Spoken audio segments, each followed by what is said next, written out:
Welcome back to The Ether, the show that disrupts the way you think about running your business. Join me, Brandon, and my co-host, Sean Delaney, the creator of What If, on today's episode. Our goal is to provide context around what we talk about so you have the clarity to cut through the noise and the confidence to grow and run a truly harmonious business. Let's jump in and take the next step to achieving business freedom.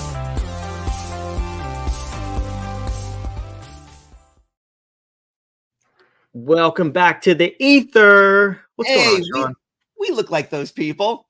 We do. We are impersonating The Ether hosts today because they're traveling to Seattle this week. That's right. Just kidding. It's us, but we are traveling to Seattle this week. Should we give a shout out?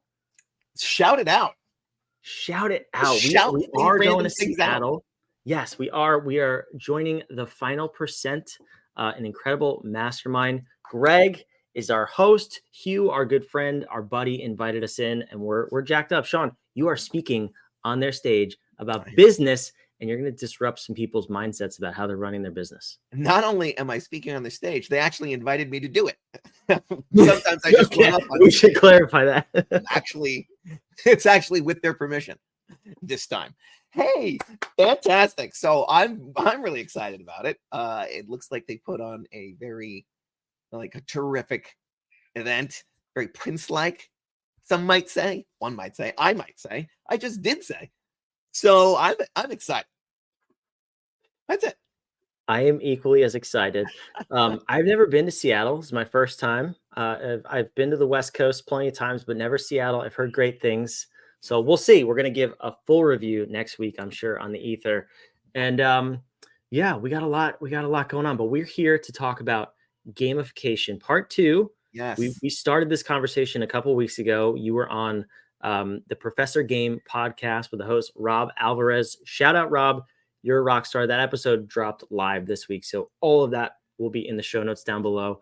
I'm going to do my best to also put a link in the comments here for those of you watching live. So I'll get that in a second. But gamification part 2. Part 1, awesome discussion. The conversation with Rob, really awesome discussion. So, a little step down, but now I want to go back and take a step up and talk about gamification in hiring specifically.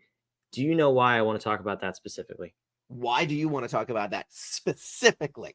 Because I ran out of topics to talk about. No, I'm kidding. Because this is an area in most small businesses that people struggle with. Yes. I've been talking to clients all week, and all of them have said the same story, where it's so hard to find people in this market. Nobody wants to work. And I'm like, BS. I just don't think we're looking for people the right way, and we have a good, effective tool to understand who somebody is other than a resume. And there's a million tools out there, but resumes, I just don't know why we haven't gotten past that as like the baseline of evaluating who a human being is. Yeah, it's not true that nobody wants to work. Not true. But nobody wants to work. All right, nobody wants to work hard. Inherently, part of the beauty of our model, our business architecture, is that we accept the fact that people are inherently lazy when it comes to the things that they don't enjoy doing. So you say, "Oh, you're so lazy. You never go outside and cut the grass and trim the hedges," because I can't stand that. So it seems like I'm lazy, but I'm not used. Is this me? I love cutting the grass. So this isn't me. So this is just hypothetical person. You seem lazy because you're not doing these things, because all of those things suck. Like my kids, they're not lazy. They're lazy about their chores. They are really super excited about putting Lego things together and doing all the other shenanigans that they do. So if nobody wants to work for you, it's because your jobs are work. You've made them work. You've made this place a place where people come to work, not a place where people come to play. And you can get just as much, if not more, out of people if they feel like this is a place where their work is play. That's why, Brandon, people say, you guys don't work very hard. It seems like you're having too much fun. Correct. All of that is true. By design. Yes. So if that is the case, and we're going to change things to inject a little bit of fun where it makes sense, fun with purpose, business fun, if we're going to inject that in there, then we might as well start with the very first way they interact with us, which is in our job postings. If they're not a client, they interact with the brand either because they're a consumer of it or an interfacer with it or an applicant to it and an aspiring employee of it. So this is one of the first faces out, which is how was the job description written? Did it attract me specifically? Because wow, that sounds like a lot of fun. Oh my God, they're paying me to do this. Yes. Why am I creepy Joe Biden whispering into the let's not do that again. All right. So can you believe they're paying me to do this? It's a really, really fun job, fun place to work, meaningful to me, all those things. So we have to start with how we source the people and how we find them. And how we know that how you do anything is how you do everything.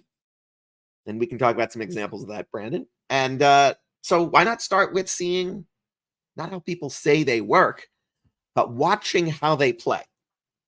Because if they can't play in your sandbox that you've created when times are good, well, then when times are bad and we're struggling to meet deadlines or correct something in our processes or change the world in some way and the heat gets turned up, that team is going to break apart really fast. So let's see if we can play together. So let's play a little bit. Now I don't think we can dive into this because you mentioned it without mentioning navigation a teeny tiny bit. So when you talked about creating fun job descriptions, of course, that's going to stem from your company culture, right? Your core values, your mission, and your vision. We've done several episodes on that. If you need help finding them, shoot us a message. I will send you all 15 of them. But I don't want to go super deep down that path. It is worth mentioning that this is where all of this comes from. So if you haven't set up your company in the right way, if you don't have a clear navigation, this is going to be maybe not hard, but it's not going to be as effective, not as cohesive from beginning to end, which is a really important note to just throw out there.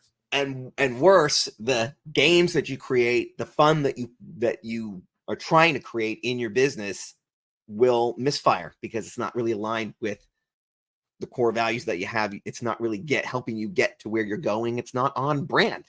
The brand is not just outward facing, it's inward facing as well. It just doesn't feel right. So if we had some kind of game here and it just didn't feel like a what if kind of thing, it was an onerous, boring, terrible game with like no colors, just all gray pieces, varying shades of gray, sort them according to size. And terrible game.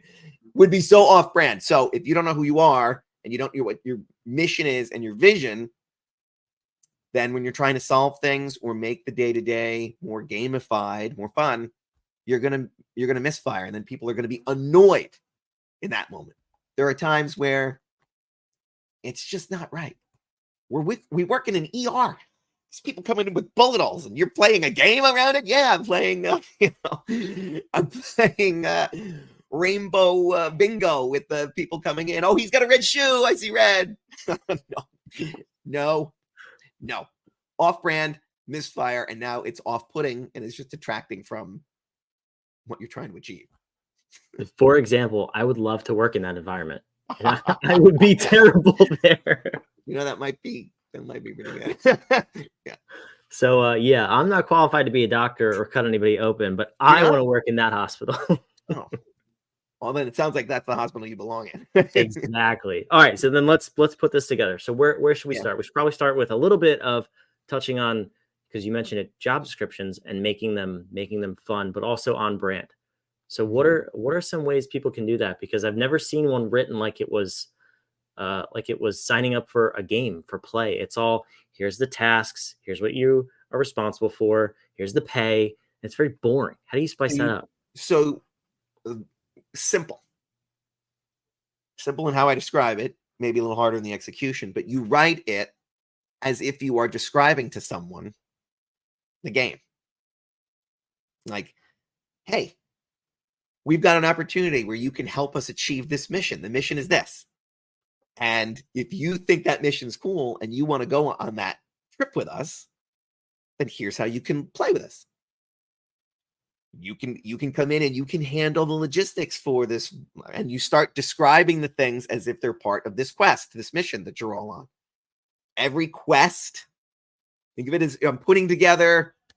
It's like a Lord of the Rings. This is the band of adventurers who are going to bring the ring back to Mordor. Okay, so we're going to, and we need different kinds of skills. On this particular quest, one of the things is we don't have somebody who does this. They're the one that carries this, moves this from here to here, and does this. Without them, our quest is doomed. So in as part of this, part of the reward you will be getting for this is fair compensation and blah, blah, blah. That's your share of the treasure. Are you willing to go on this journey with us? Please bring your sword and shield. This address tell us the following things. Here's how I fit in. Here's how I could join your merry band of warriors on this quest to do whatever. Blah. That's how you want it. You tell them that's, I'm making all this up, obviously, right now, but saying, so now I know what the job is. I know what the company's about to do. I know sort of how I fit into their entire mission and how I would fit into the team around me. Because you've described what you would need to achieve this mission, and now I know the piece that's missing. And while I'm getting and I'm smart enough to actually apply in the way you're telling me to apply, because that happens a lot. You just ask somebody, tell me in a 2-minute video why you would want this job. And they're like, I'm camera shy. Forget it. Like, or I'm just going to ignore it and send you an email application instead. No, you can't even follow the simplest of tasks. If you can't apply right. But now I see the person's willing to go through our application process. They think it was fun. They weren't off put by the way that we were wording things and describing things. They thought it was unique. It told us how they could fit into the team. Now let's meet with them and see if it feels genuine. If they really are playing or they're just in it for the share of treasure at the end. Because we've all seen fantasy stories. The one that just has his eye on the treasure the whole time is not really in it for all the reasons that the rest of us are in it. They're the villain, usually. They're the villain in that story, usually. The villain in that story. So that was just one example of kind of, and we could have fleshed it out more than that and made it all in on the fantasy theme. But in a brand fun way, I've seen some corporations are trying to do this now, where they're getting a little, they're not taking themselves so seriously, because that's the culture they really do have. And they were following this archaic system of everything looks the same. All applying for all jobs look and feel the same. And so if your application that you're putting out there for somebody that you want looks the same, it's just one more gray sheet asking for the same bits of information, half of which are lies, which you know and they know. And we're going to play that whole game. That's not a fun game because nobody wins in that game. You get to the end of it and go, this sucked.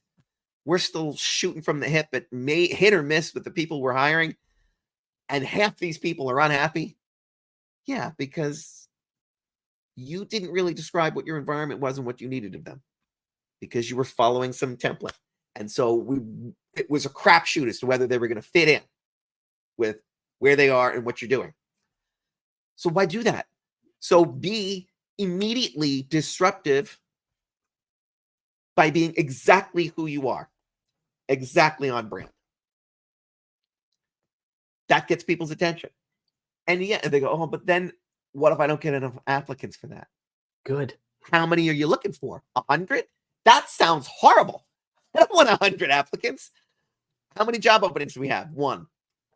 I kind of want to find one person.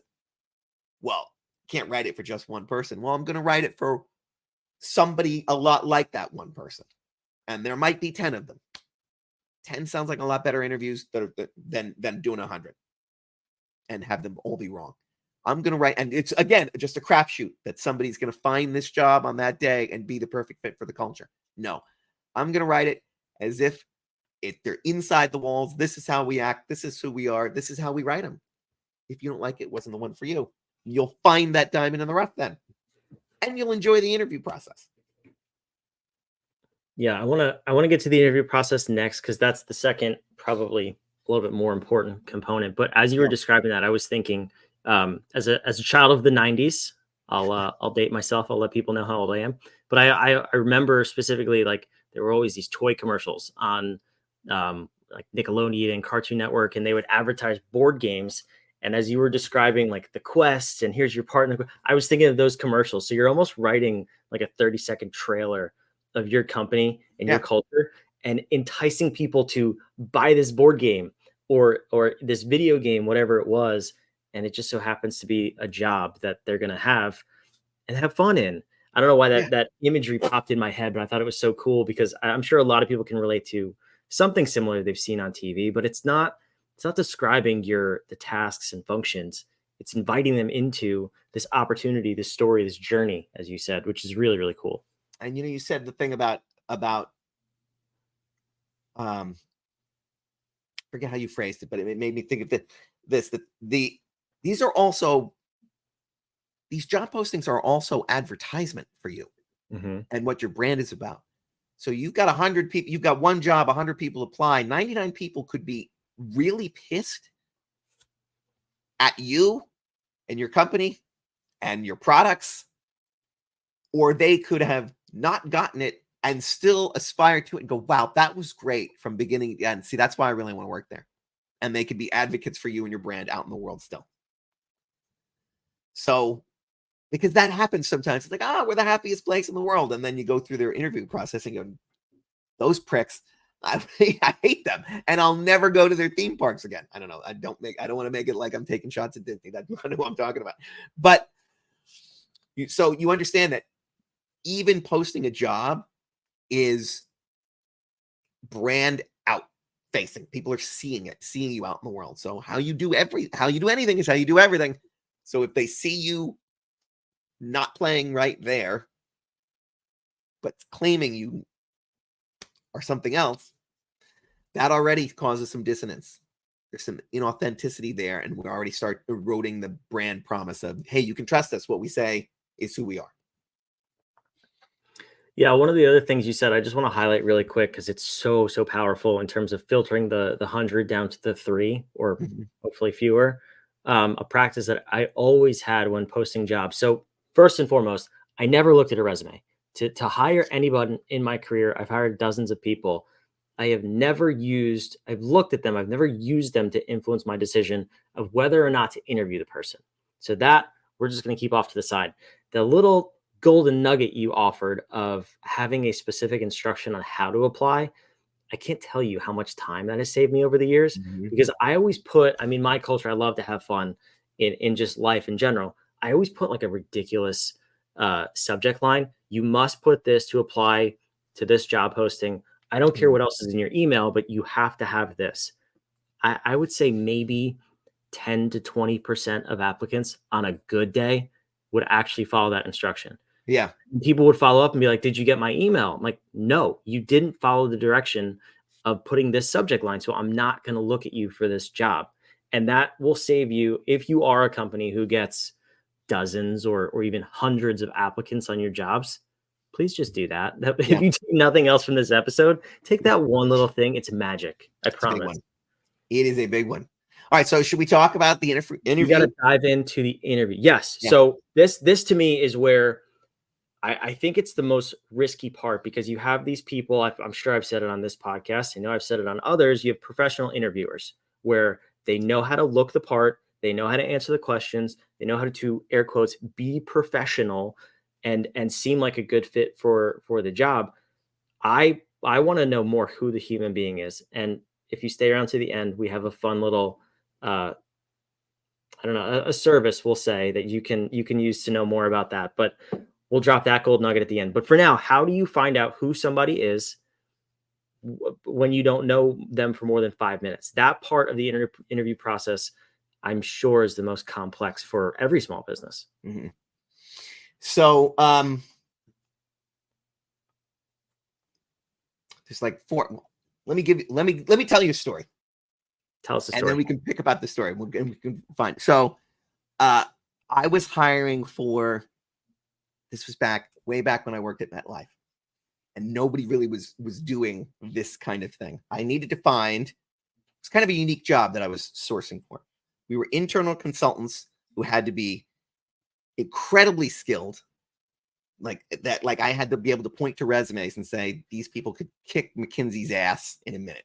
We had that, so we had to have super skilled people, but they were at a low level, but they were going to be interacting with really high level people and had to be able to hold their own against some of the biggest personalities in the company, senior executives. And here they come in as a manager trying to tell these these people how to run things differently. So it was kind of a unique thing, and they had to have the mix of quality and understand quality management and project management, whole host of other things.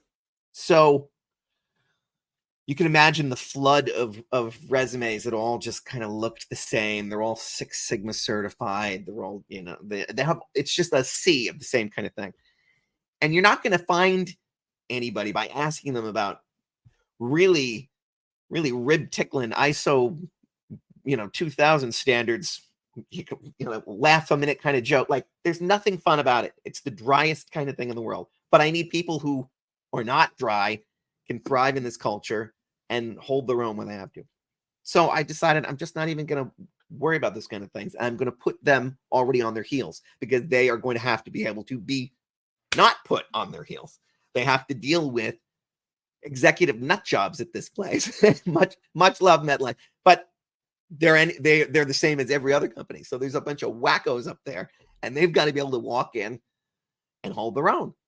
And I really want to see more how they think about problems and how they interact in these situations than anything they're going to tell me that they read in a book or were trained to get their MBAs, which are incredibly meaningless to me. So I would ask things like,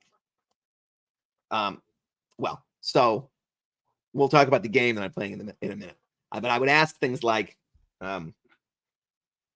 so Brandon, it's Brandon, right? So Brandon, you wake up, you're in the middle of the forest. There are 4 roads leading from where you are to somewhere. You hear wolves, a lot of them. You got to get out of the woods. What do you do? Me personally, I panic because I don't like spiders, and I can already imagine that there's millions of them around. So yeah. I'm in flight, or I'm in freeze. Yeah. Okay. All right. Beautiful. And you know what? And so I love the answer because it was authentic. You answered it in the spirit in which it was being asked, and you played with it. There are a lot of different ways people could handle that. Some could ask so many questions, especially if they're quality control kind of people, and they think I'm trying to catch them in something. And so I remember Rachel, I did ultimately hire her. She probably asked 60 questions before I finally just said, going to move anytime soon? Like, are we going to, because it was, well, do I hear anything down there? Oh, good. And I just would make up the answers. Yeah, you can hear some rustling to the left down here this way. Could be, well, is it the wind? I don't know. Right. Or yes, it definitely is. Good question. Okay. Yes. I don't know. There was no right answer. She was obsessed with getting the right answer. I knew exactly who she was going to be when she showed up. Despite what MBA program she was in, who cares? I know what's going to happen. And I know whether or not she would get totally rattled or address it that way. And some people ask no questions. And they just go, I don't know. I go north. I'm like, how do you know which way is north? I don't know, whatever. I go that way. This was great. Thanks for coming in. Well, what? That was it? Yes. Because you are no fun. I know no fun. Yeah. Okay. Yeah. When I'm out with my friend. Oh, you turn it on and off. What are those doofuses like? You're crazy. Tell them not to apply either. So I have one guy come in for this job, Six Sigma this and quality that. And he walks in and he reeked of self-love. And he was just so enamored with himself. It was clearly just, he had this in the bag. And it was just very off-putting. And I'm like, I kind of like this guy. So I didn't want to play the forest game with him. So he sits down. He's got this 3-page resume sitting there. And I said, so you're a clearly quality expert, like the finest. Money, you're lucky to be in the room. Oh, yeah, I'm so I go, great. Would it surprise you if I told you that I found 5 typos in your resume? The color drains from his face. And I had led up to it too. I'd ask a couple of questions. Great, because quality is, yes. And it's super important to be all over everything. Yeah. Like anything could screw this up. I put you in front of a senior executive and there's one thing wrong. They're going to chew you up and spit you out. Oh my God. Well, hey, look, you don't have to worry about that with me. I cross every T and dot every I. I go, great. So would it surprise you if I told you I found 5 typos in your resume? Color drains from his face. He's like, well, and he goes like this to lean forward to see. And I like kind of pull it back towards me. And I go, would it surprise you if I told you I found 5 typos in your resume? And he goes, well, I didn't even type that up. I go, who typed it up? He goes, my secretary. Secretary. Okay. And I go, I'm sorry? You used some other company's employees, their assets, to type up your resume so you could apply somewhere else? It's went well for him. That's the kind of loyalty that you have? And he goes, well, I said, now when we talk about being able to keep your cool under pressure, this is the best you've got. And he's like, and he goes, oh, okay. Could I take a minute and start over? I go, no. He's like, he goes, I'm not getting this job, am I? I go, no, you're not. I mean, we can keep playing, but no. And he's like, oh my God, it's so harsh. I go, what's harsh about it? And then he's like, okay. I go, no, it's just, this was exactly what I needed to see because it told me everything. And he's like, all right, well, he goes, could I ask you where the typos were in the resume so I could correct them? I go, I don't know if there's any. I didn't even read it. He was like, he goes, but you said there were typos. I said, I asked, would you be surprised if I told you I found 5 typos? And with that slightest of jab, you cowered back and lost your footing. So you should have said, I'd be very surprised. We just talked about what an expert I am in quality. Then that would be embarrassing. And we would have laughed and moved on. Not now. So that's awesome. I mean, that one, it kind of was a tricky game. That's a trick. But I wanted to see. That's what I was. That might not be appropriate for every job. I needed to find out, how does he handle himself when he's in a pressure cooker one-on-one with somebody who is going to try to poke holes in what he's saying and not have to change? And you're 4 levels below them on the totem pole. Can you speak truth to power and hold your own? Even when they're making shit up. There's 10 errors. Did you even read it? No. Good. That's how you handle it. Not Mike. I had someone else type it. Oh my God. Yeah, that's good. Which Talk about wasn't true. accepting ability too. It's like there's so many different things that went wrong there. He didn't actually, and I don't think he did have somebody else type up his resume. I think he was just trying to say, I didn't do it. Well, who would? Yeah, that's what I mean. Just the lack of accepting responsibility is another, for me, that would have been bigger than the loyalty piece. Is just like, just say you messed up. It's by the time I said loyalty, by the time I got to that part, I was just riffing because it's like, I'm just going to see how much I can crank the screws on him to see how he handles it. Can he get himself out of it?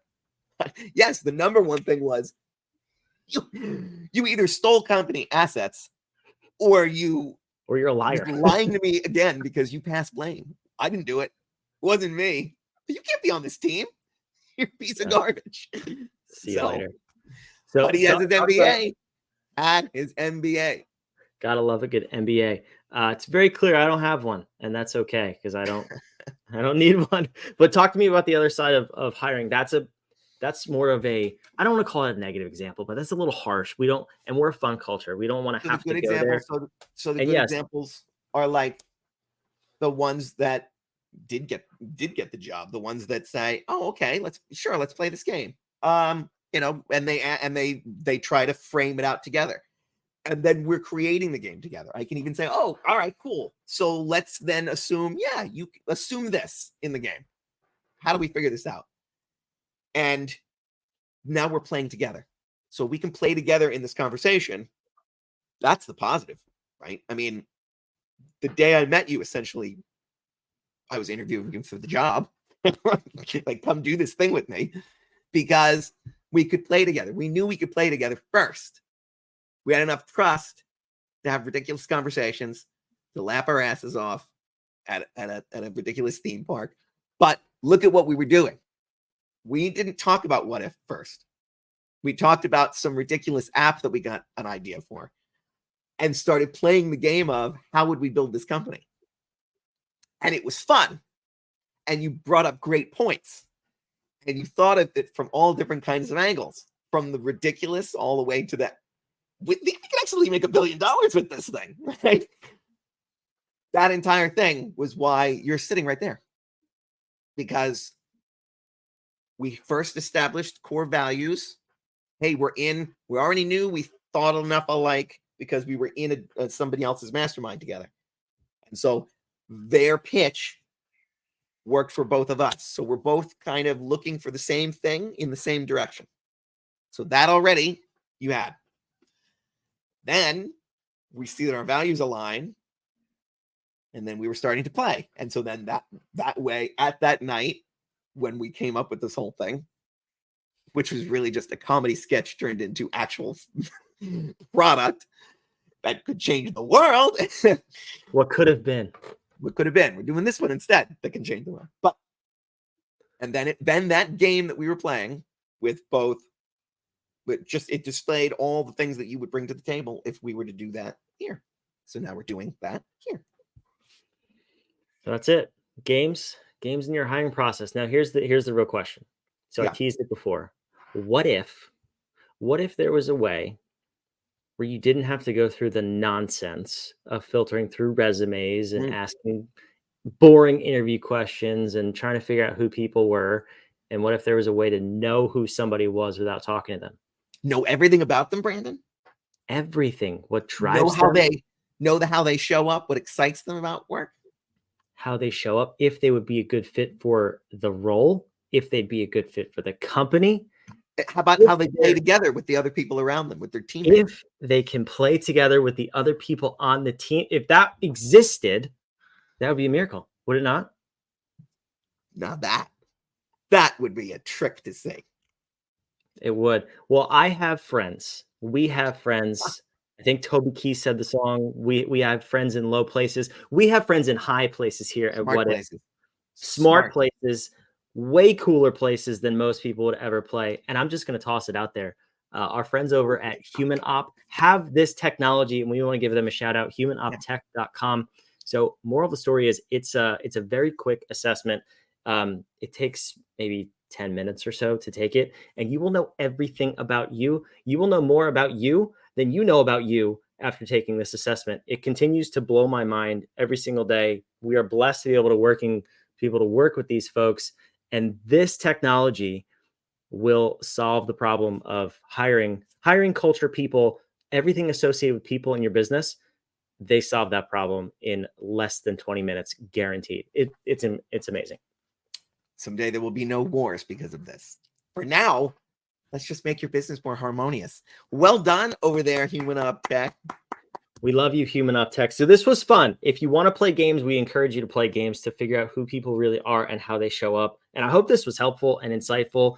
If you want to go the second mile, if you will, the last mile, and go over at HumanOp and visit them, take the assessment. I also highly encourage, full disclosure, we get nothing from this. That is just their website. There's no affiliates. There's no commission, nothing. This is just us having really cool friends who also want to change the world and help you grow your small business.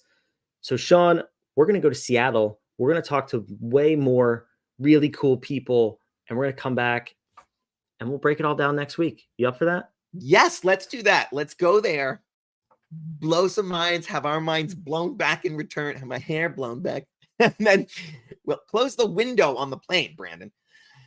And then we'll come back and we'll break it all down. Are you flying on a Boeing? Because the window might open itself. Doors are optional. This was fun. Let's not get canceled. We'll see you next week.